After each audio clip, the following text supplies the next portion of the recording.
This is a great technique that if you're trying to stretch the lumbar spine, you have someone to help you with this. And so what Kenzie's going to do here, she has her knees bent, she's in a child's pose position, kind of the pillow underneath here just for some support. And what you're going to do is come in with your forearms just above her pelvis here on the lumbar spine, and then the other arm is going to go in the lower thoracic spine. And what I'm doing is spreading apart my arms here, just kind of spreading the tissue of the lumbar spine apart, and I'm leaning over. And as I lean over, that's creating more traction in this area. And so I'm just going to go in, hold that, maybe 10-15 seconds, take a break.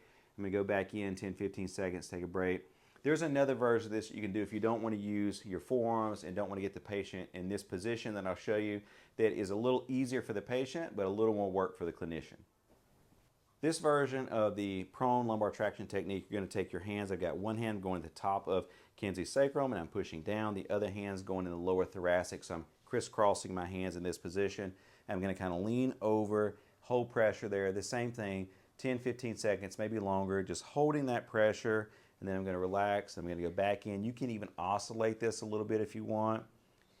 Again, holding that 10-15 seconds and then come off and relax. Both versions work well. That is a little more taxing on the clinician or the provider that's performing that technique. Again, either one works to try to improve a little traction here and stretch in the lumbar region. Hope this video helps, and thanks so much for watching.